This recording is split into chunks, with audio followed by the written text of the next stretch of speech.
Hello and welcome again to Vision On.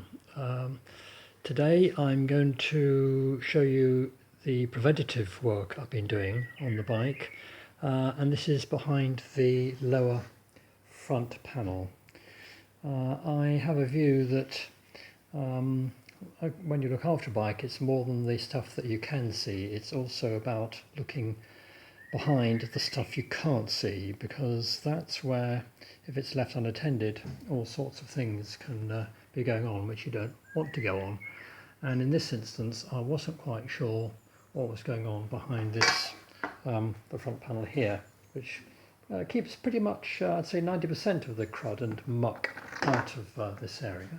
But I just wanted to find out for myself what was going on, as I know if we look at the BMW C1 as an example, that also has a panel here, and this one has screws and things to remove it, but this hole up here allows all sorts of debris and water and everything to get thrown up and accumulate behind the panel, where the ABS unit lies, and it can lead to all sorts of corrosion and stuff going on there. I didn't want that to be happening on my lovely Vision. The build quality is good, but that said, there are some patches.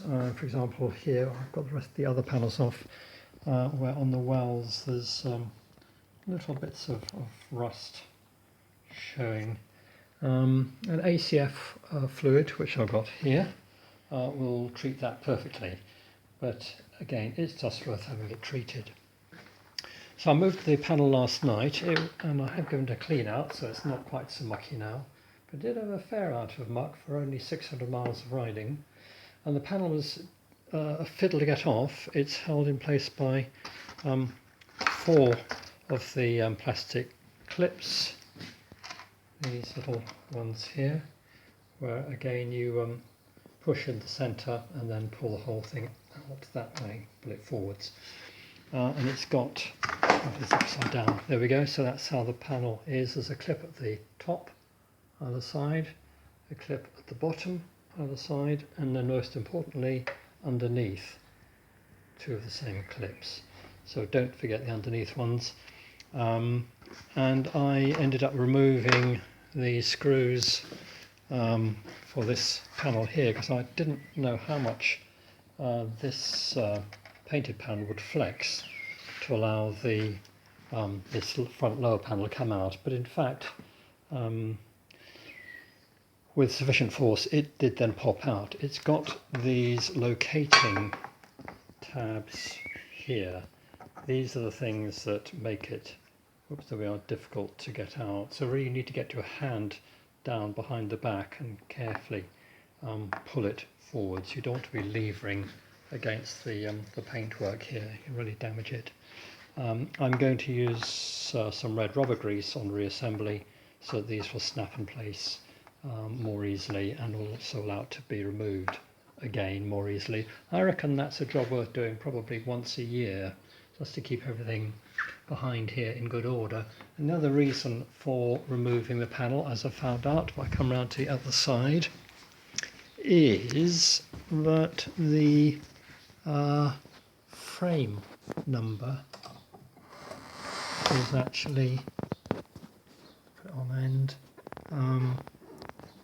doesn't really show up, I should have a light, but the frame number is down there on the chassis. So if you need to validate the chassis number, that's where it is. Can't get a better picture of it. There we go. And I'll say what about it. These panels come off very easily. The seat tub just has 2 bolts securing it, there, and then plastic clips at the top here and there that pop out. That just lifts straight off with the seat. And then the front panel here was a bit more fiddly, but again I might do a separate video showing how to get this front panel out of the way. But it does show what a brilliantly accessible engine we have here.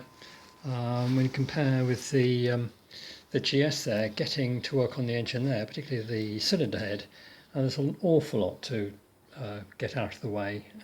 It's a real fiddle, whereas on this it's probably 5 minutes or less to get this level of accessibility to the engine, and you can take the valve cover off. Quite easy to do the valve clearances, but this is still under warranty, so I won't be doing that myself just yet, but it's good to know that it can be done.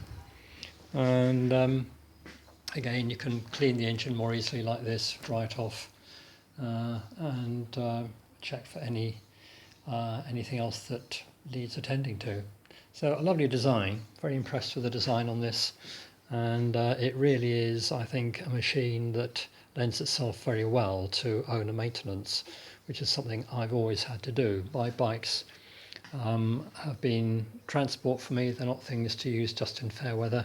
They are things I rely on to get out and about, do the shopping, get from A to B, so they get used in all weathers, and maintenance therefore is important.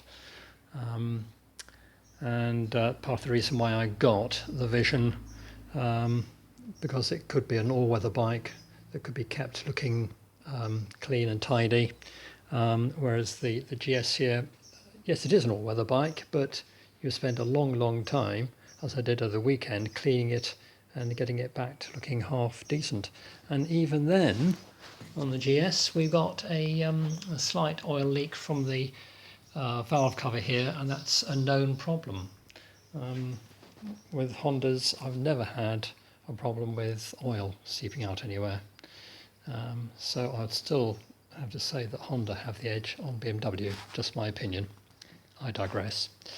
There we go, that's the end of today's video. If I can show a separate one of removal of this front panel, once I've got it properly greased up, and if it will come out more easily, I'll do that, but it is difficult to film and do it at the same time. There we go.